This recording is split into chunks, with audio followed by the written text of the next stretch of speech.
పవన్ కళ్యాణ్ పై బురద జల్లేందుకు కొందరు టీడీపీ ఎమ్మెల్యేలు ప్రయత్నిస్తున్నట్లుగా తెలుస్తోంది. వ్యక్తిగత ఎజెండాతో పొత్తు సిద్ధాంతాలకు తూట్లు పొడుస్తున్నట్లు తెలుస్తోంది. ఇందులో భాగంగానే అసెంబ్లీ సాక్షిగా పవన్ కళ్యాణ్ ను టీడీపీ నేత బోండా ఉమా నిలదీసే ప్రయత్నం చేశారు. అయితే బోండాకు పవన్ కళ్యాణ్ గట్టిగా సమాధానం చెప్పారు. అయితే వ్యక్తిగత ఎజెండాతోనే బోండా ఈ వ్యాఖ్యలు చేశారంటూ ప్రచారం జరుగుతుంది. మరోవైపు బోండా వ్యాఖ్యలపై టీడీ అధిష్టానం సీరియస్ అయినట్లు తెలుస్తుంది. దీనిపై మరిన్ని వివరాలు మా కరెస్పాండెంట్ రాజ్ కుమార్ మరిన్ని వివరాలు అందించడానికి సిద్ధంగా ఉన్నారు. రాజ్ కుమార్, చెప్పండి, ఏంటి అసెంబ్లీ సాక్షిగా బోండా ఉమా పవన్ కళ్యాణ్ కొన్ని ప్రశ్నలు అయితే సంధించారు. పొల్యూషన్ కంట్రోల్ బోర్డు సరిగా పనిచేయట్లేదు అనే విధంగా, మరో పక్క ర్యాంకీ సంస్థపై కూడా కొన్ని ఆరోపణలు చేయడం జరిగింది. దీనికి పవన్ కళ్యాణ్ అసెంబ్లీ సాక్షిగా గట్టి కౌంటర్ ఇచ్చారు. ఏంటి, టీడీపీ ఏమైనా ఎమ్మెల్యేలు సొంత ఎజెండాతో ఈ వివరాలు అడిగారనుకోవచ్చా, లేకపోతే ఏంటి, దీన్ని ఏ విధంగా చూడొచ్చు అంటారు రాజ్ కుమార్?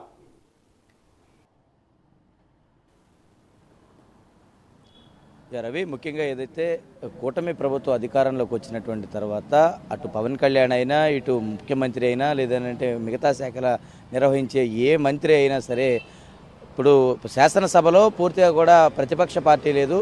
ఆ ప్రశ్నలు ఏదైతే ప్రజల నుంచి ఉత్పన్నం అవుతున్నాయో, లేదనంటే ఏదైనా పూర్తిగా సోషల్ మీడియాలో ఇది ఎక్కువగా ప్రభావం చూపిస్తున్నాయో, దాన్ని అసెంబ్లీ వేదికగా కూడా చర్చలు జరుగుతున్నాయి. ప్రజల నుంచి ఎలాంటి సమస్యలు ఎదురవుతున్నాయి, వాటిని శాసనసభలో ఎవరైతే ఎమ్మెల్యేలుగా ఉన్నారో వారే ఆ ప్రశ్నలు సంధిస్తూ వాటికి మంత్రుల చేత వివరణ తెలుపుతూ కూడా అసెంబ్లీ సమావేశాలు జరుగుతున్నాయి. తాజాగా మొన్న జరిగినటువంటి ఏదైతే అసెంబ్లీ సమావేశంలో బోండా ఉమా ఏదైతే కొన్ని కీలకమైనటువంటి ప్రశ్నలు అడగటం, ఆ ప్రశ్నలకు సంబంధించి కూడా చూస్తే ఏదైతే పొల్యూషన్ పీసీబీ కనుక చూస్తే పొల్యూషన్ కంట్రోల్ బోర్డులో సరిగా విధులు నిర్వహణ జరగట్లేదు, అసలు పొల్యూషన్ కంట్రోల్ బోర్డు సరిగా విధి నిర్వహణలో జరగట్లేదు, అసలు పొల్యూషన్ కంట్రోల్ బోర్డు చేసినటువంటి వ్యాఖ్యలు, లేదంటే రామ్కేకి సంబంధించినటువంటి వ్యాఖ్యలు, లేదంటే ఈ ప్లాస్టిక్కి సంబంధించినటువంటి వినియోగం, వీటికి సంబంధించి కూడా బోండా ఉమా సంధించినటువంటి ప్రశ్నలు ఏవైతే ఉన్నాయో వీటికి పవన్ కళ్యాణ్ చాలా ధీటుగా గట్టిగా సమాధానం చెప్పారు. ఎందుకంటే ఒక రాష్ట్ర ఉప ముఖ్యమంత్రి హోదాలో అసలు రాష్ట్రంలో జరుగుతున్నటువంటి పరిస్థితులు ఏంటి, ఒకవేళ బోండా ఉమా వ్యక్తిగత ఎజెండాతో అడిగినా, లేదనంటే ఆయన కావాలని అడిగినా, లేదనంటే అక్కడ ఇచ్చినటువంటి ప్రశ్నలే అడిగినా, ఏ విధంగా అడిగినా సరే పవన్ కళ్యాణ్ చెప్పినటువంటి సమాధానాన్ని కనుక ఒకసారి చూస్తే, రాష్ట్రంలో ఇవాళ ప్లాస్టిక్ అయినా, లేదంటే పొల్యూషన్ అయినా, ఇవి మనిషి జీవితంలో ఒక భాగమైనటువంటి పరిస్థితి కనపడింది అని పవన్ కళ్యాణ్ మొట్టమొదటిగా చెప్పారు. ఎందుకంటే ఏ వస్తువు కొన్నా, లేదంటే ఏ తయారీ చూసినా, లేదంటే ప్లాస్టిక్ ఇవాళ ప్రపంచవ్యాప్తంగా కూడా పెద్ద ఎత్తున ప్లాస్టిక్ వినియోగం పెరిగిపోయింది. ఇది ఇవాళ ఒక్క రోజుతో లేదా పవన్ కళ్యాణ్ ఒక్కడు పూనుకుంటేనో, లేదనంటే ఒక వ్యవస్థ పూనుకుంటేనో ఇది జరిగేది కాదు.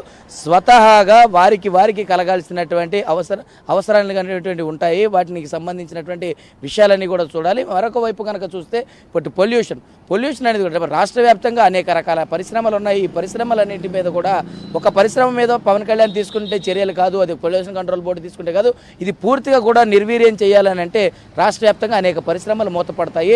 ఈ పొల్యూషన్ అంతా కూడా బయటికి వెళ్లకుండా ఉండాలంటే ఏ పరిశ్రమ తీసుకున్నా ఏదో ఒక రకమైన పొల్యూషన్ ఉంటుంది. అది అనేక మంది, ఒకవేళ ఆ పొల్యూషన్ కనుక చూసుకుంటే లక్షలాది మందికి ఉపాధి కోల్పోతారు. దానివల్ల పరిశ్రమ ఆగిపోవడం వల్ల అనేక రకాలుగా మానవ జీవన శైలి దెబ్బతీరే అవకాశం ఉంటుంది. ఇలాగా అనేక రకాల ప్రశ్నలు ఉత్పన్నం అవుతాయి. కాబట్టి ఇవాళ దీన్ని నియంత్రణ చేయడం తప్ప పూర్తిగా కూడా నిర్మూలించాల్సినటువంటి అవసరమో, లేదంటే చేయాల్సినటువంటి అవసరమో లేదు. కాబట్టి దానికి అనుగుణంగానే జాగ్రత్తలు తీసుకోవాల్సిన అవసరం ఉంటుందని కూడా పవన్ కళ్యాణ్ చాలా ధీటైనటువంటి సమాధానం చెప్పారు. కాకపోతే ఈ ప్రశ్నలు మాట్లాడేటప్పుడు వెంటనే దానికి పవన్ కళ్యాణ్ చెప్పినటువంటి సమాధానం తర్వాత పొల్యూషన్ కంట్రోల్ బోర్డు అధికారులతో పవన్ కళ్యాణ్ దీనికి సంబంధించినటువంటి వివరాలు తీసుకోవడం, తర్వాత జరిగినటువంటి వాస్తవాలు తెలుసుకోవడం, అన్నిటిపైన కూడా వెంటనే మళ్ళీ బోండా ఉమా మరి ఏమనుకున్నారో ఏమో, మళ్ళీ దానికి సంబంధించి ఆయన ట్వీట్లు పెట్టి పవన్ కళ్యాణ్ ఒక్కసారే పొగడటం మొదలుపెట్టారు. దీనిపైన టీడీపీ అధిష్టానం సీరియస్ అయిందని కొంత ప్రచారం జరుగుతుంది. సోషల్ మీడియాలో కూడా కేవలం పవన్ కళ్యాణ్ కొంత టార్గెట్ చేస్తున్నారంటూ రకరకాలుగా ఉన్నాయి. కానీ